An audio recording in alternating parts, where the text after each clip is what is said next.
I'm Huon Hooke, and this is The Real Review.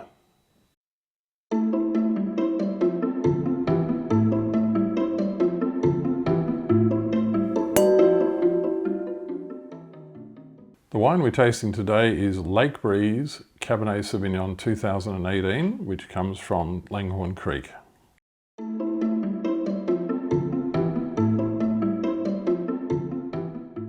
So the story of Lake Breeze, it's an interesting story, I think. It's the Follett family's business. The Follett family have been growing grapes in the area for over 130 years, would you believe? But they've only been making wine for 38 years.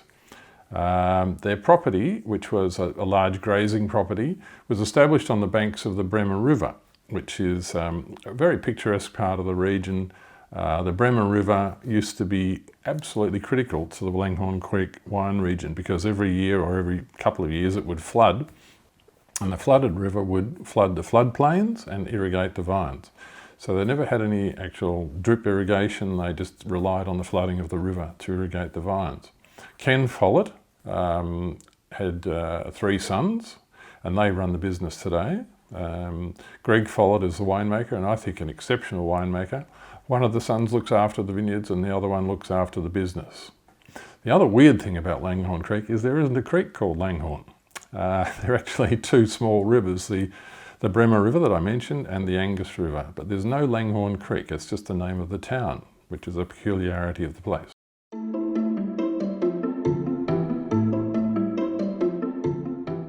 Langhorne Creek is one of the most underrated regions in Australia. Not many people realise that a lot of the wine they're drinking is from Langhorne Creek. It's not always mentioned on labels, but it produces outstanding value for money wines, especially reds, Cabernet and Shiraz. And some of the best value come from Lake Breeze, in my opinion. You know, very, very deep and youthful purple colour, beautiful colour, almost a glass staining colour, so intense is it. And the aroma, wow, it's different. It's got violets, it's got blueberries, it's got blackberries and mulberries. It's got all sorts of red berry kind of aromas, a little bit of tobacco leaf, a little bit of cedar. But one thing it doesn't really have is that gum leafy character, which a lot of Langhorne Creek wines have, which they get from the red gums that line the Bremer River. This wine is more about the Cabernet variety than it is about Aussie terroir, if you like. Lovely nose. Let's have a taste.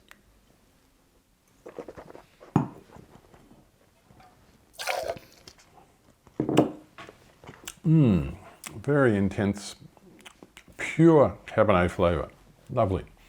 Intense blackberries, black currants, touch of cedar, touch of tobacco leaf. Tannins are fine and elegant and not overpowering and not grippy and certainly not astringent. The balance is there. You can drink that wine young, but you could certainly age that for a long time.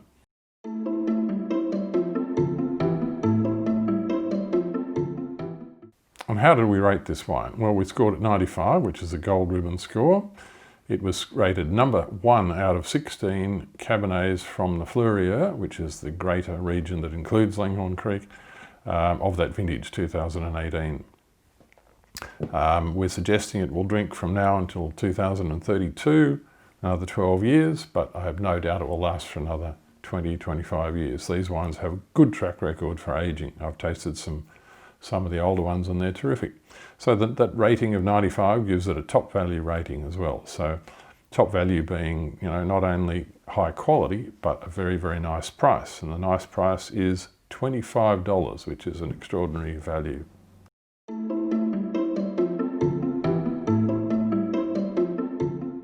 So what kind of food would you consider pairing with a wine like this? We asked the winemaker, Greg Follett, and his suggestion was duck breast.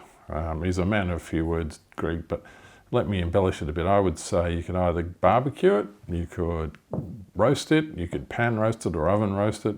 Even better if you served it with a sauce, say a reduction sauce with some fruit in it. I really think fruit and duck and this sort of wine goes well. So you could put some blackcurrant in it or cherries. Cherries are really good in that kind of sauce as well. It'll be a wonderful drink. So do enjoy it.